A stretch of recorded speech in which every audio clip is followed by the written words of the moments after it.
Hello! Kamusta po mga kalahing Pinoy? Magandang hapon sa inyong lahat. Eto na nga ba yung sinasabi natin.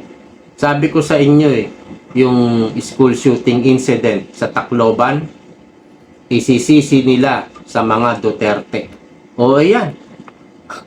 Dinidikit na po yung Duterte dyan sa shooting incident na yan. Ito yung pahayag ni Attorney Jesus Palsis. Yung pulis na tita nung bata na source ng baril, DDS. Ayan, nabanggit na po yung DDS at sa kanyang kumpletong pahayag, nabanggit niya ang Duterte. So, isinisisi po sa Duterte itong shooting incident na ito. At pag-usapan din po natin yung social media daw. Ibaban sa 16 years old pababa. So, ibaban po sa mga kabataan yung social media dahil yan yata yung naging ugat, impluensya para dito sa mga kabataan, sa mga minor de edad na mamaril. So, sang-ayon po ba kayo dyan? Maganda rin natin pag-usapan yan. At bago tayo magpatuloy, paki-like po muna ang video ito, share, and subscribe. So, ayan po. Ito po yung pahayag ni Jesus Palsis. Ayan. Hindi ko alam kung dilawan yan o loyalista nga, no? Yung pulis na tita nung bata na source ng baril, DDS. Talaga naman. Ito. Palsis inuugnay sa DDS ang umano'y source ng baril sa Tacloban shooting. Ayan, inuugnay na niya. Naglabas ng pahayag si Attorney Palsis kaugnay ng madugong pamamaril sa isang paaralan sa Tacloban City.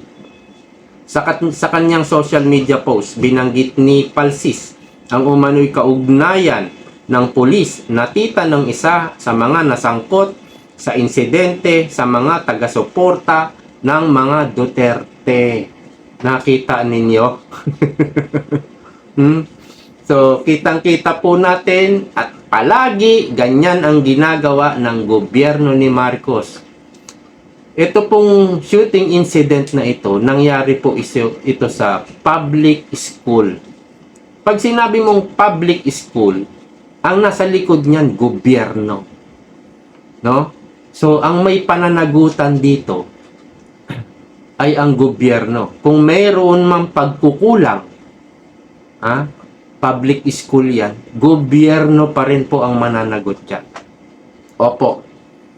So dahil ayaw nilang managot, ayaw nila na tignan ng taong bayan na ang gobyerno, administrasyon ni Marcos ay may pagkukulang. Kasi sinabihan sila ni VP Sara dito na po papasok yung intelligence community. Palibhasa, yung confidential fund ninyo, mga intelligence fund ninyo, parang hindi nyo ginagastos. Parang ibinubulsa ninyo. Kasi marami kayo mga information, hindi nyo alam Maraming mga bagay-bagay, sasabihin ni Marcos, hindi ko alam ito 5 billion ang inyong confidential fund, Mr. President. Tapos wala kang alam. Ilang taon na yan? Ilang taon na?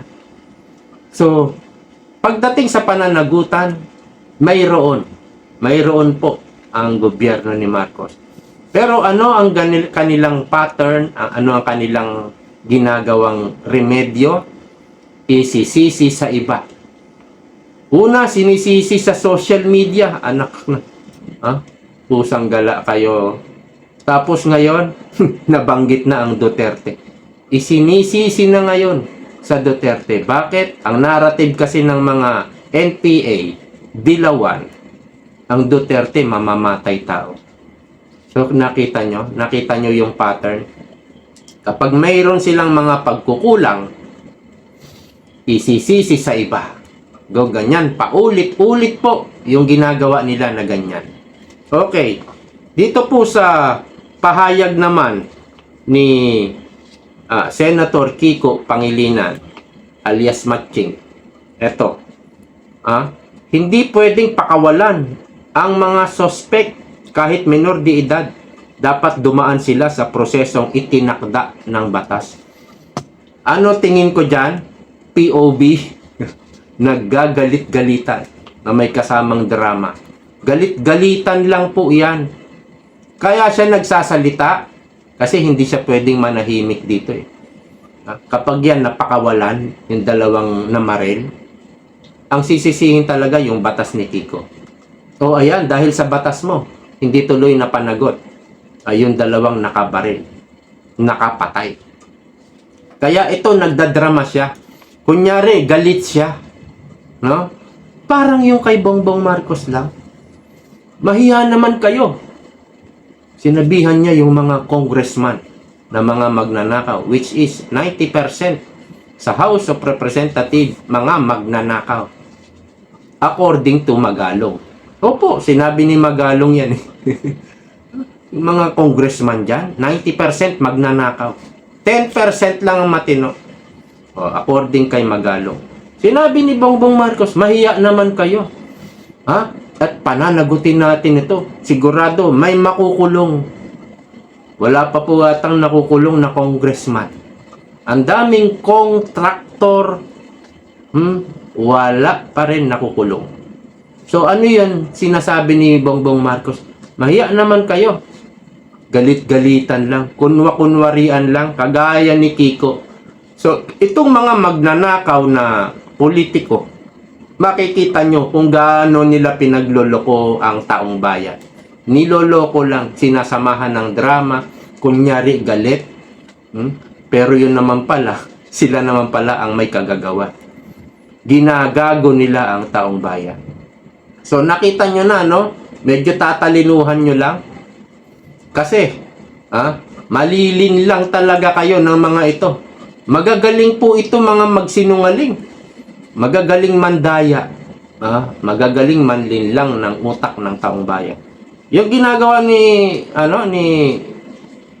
ni Kiko Pangilinan, kunwarian lang yan. Kunyari, umaalma siya. Huwag niyong pakawalan yan. Mga minor de edad na yan. Sabi niya, no? Ang mga suspect, dapat dumaan sila sa prosesong itinakda ng batas. Bakit sinasabi mo yung proseso? Bakit hindi mo mabanggit yung edad? Maliwanag po sa edad yung batas ninyo. Ang nahuli 14, 15. Doon po sa batas nyo, 15 pababa exempted. Exempted imprisonment. Hindi sila pwedeng ikulong. Yan yung batas mo. Ang mangyayari lang, dadaan sila sa intervention. Baka pagtrabahuhin lang yan sa bukid. Magtanim kayo dyan, baka yan lang ang parusa. Hindi po makukulong. Ngayon, yung 16, pataas naman. 16, 17. Yung 18, hindi na minor de edad Di ba? Minor de edad pa rin ba yung 18? Basta 16, pataas, dadaan sa, yun yung sinasabi niya, dadaan sa proseso. Opo, i-establish kung aware sila sa kanilang ginawa. Nalalaman nyo ba yung mga circumstances na pwedeng mangyari sa inyo, sa mga ginawa nyo? Alam nyo ba yon? So doon i-establish yun. Hindi naman sila 16, 15 nga 14. So wala. Ang korte po magpo-focus sa edad kung ano yung nasa constitution o nasa batas. Doon sila magpo-focus. Kahit anong gawin nyo, ayun yung nakasulat sa batas 15 pababa, exempted. Ang gagawin lang, dadaan sila sa intervention, parang rehabilitation. Magkakaroon dito ng counseling, mag-aano sila, magko-community job, maglilinis ng kalye. Sabi ko nga, baka magtanim sa bukid. Yun yung pinakaparusa nila for 1 year, baka ganon. Pero imprisonment hindi. Yan yung batas mo, Kiko. Kunyari, nagagalit-galita ka, dumaan sa proseso. Hindi sila dadaan sa proseso Kasi hindi sila 16. Hindi sila 17. Hindi sila 18. 15 lang. Yung isa 14, lalo na yun. Lalo nang hindi makukulong yun. Under your law, Kiko Pangilinan. Kaya, kapag itong dalawang suspect na ito na nahuli, napakawalan, ha? Maaring hindi, o maaring sasabihin ni Kiko, pinaglalaban niya. Na wag pakawalan, pinakawalan. Baka lokohin niya ang taong bayan. Ay, naku, hindi dapat pinakawalan yan. Aalma kunyari siya. Gonggong! Yan yung batas na ginawa mo Kunwari ka pa. Ha? Galit-galitan ka. Kitang-kita ko. Ha? Kitang-kita ko yung ginagawa ni Kiko Pangilinan. Inuunahan na niya yung batas. Yung gagawin ng kapulisan. Yung korte. Inuunahan na niya. Sakaling pakawalan yan. Hindi. Sinabihan naman natin sila Ganyan yung gagawin yan Ha? Kitang-kita ko yung kademonyohan nito ni Kiko. Ngayon, doon naman sa pagban ng social media sa mga kabataan. Hindi po madali yan. Ha? At ito daw ay sinusuportahan ni SP Win Gatchalian. Ayoko tawaging SP to Win Gatchalian lang. Suportado ang social media ban para sa edad 16 pababa. Paano mo papatupad dito? At saka, Win Gatchalian, may anak ka ba na minor de edad? Ha? Pagbabawalan mo ba yung anak mo? O kaya naman pamangkin mo? Baka naman ha? Baka suportado ka dyan Tapos yung anak mong minor de edad, mabidyohan nasa school. Aba, nagso-social media, tas kumalat sa buong Pilipinas, sa buong mundo ng social media. O paano yan, Win Gatchalian? Ha? Suportado ka dyan. Yung anak mo pala, nagso-social media. Hindi mo pala pinagbabawalan. Diba? O. Ang hirap sa mga ganito, sakay ng sakay. Yung mga politiko, sakay ng sakay, hindi mo na nag-iisip At saka, yung social media, hindi po yan ang pinakaugat. Yan ang sinisisi nila na impluwensyahan ng social media. Kami po, wala pang social media dati, TV lang. TV, saka VHS. Yung manonood ka ng movie sa sine. Yan talaga, may mga sinasabi sa TV, di ba? Patnubay ng magulang. Ganun lang. Patnubay ng magulang.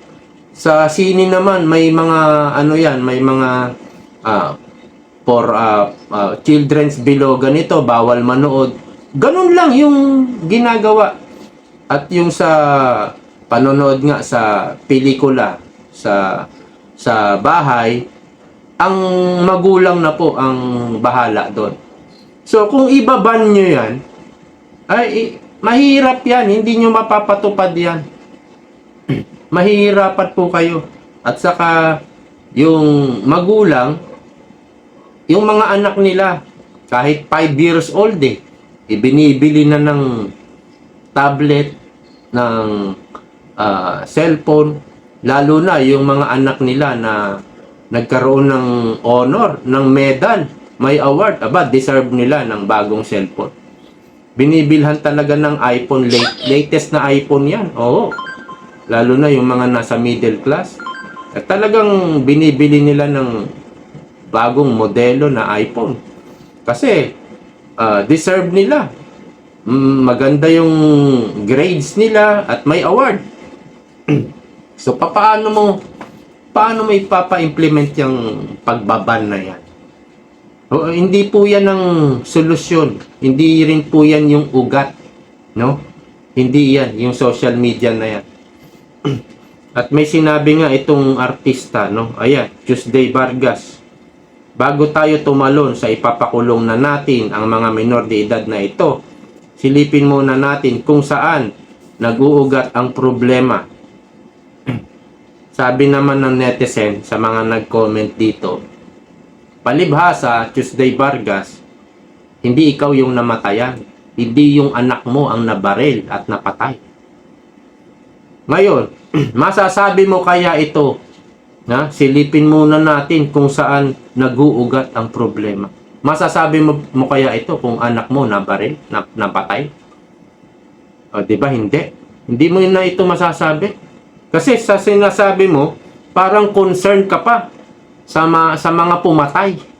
Doon sa namatay, parang wala lang sa'yo. Doon ka may concern sa mga pumatay. Di ba? At saka, paano mo ito sasabihin sa harapan ng mga kaanak ng biktima? Kaya mo bang sabihin yan? Ang sinisigaw nila, hustisya, hustisya. Ibig sabihin, maipakulong itong mga pumatay. Sige nga, sabihin mo nga sa harapan nung lola nung namatay, yung nanay nang namatay. Sabihin mo nga sa harap nila yan.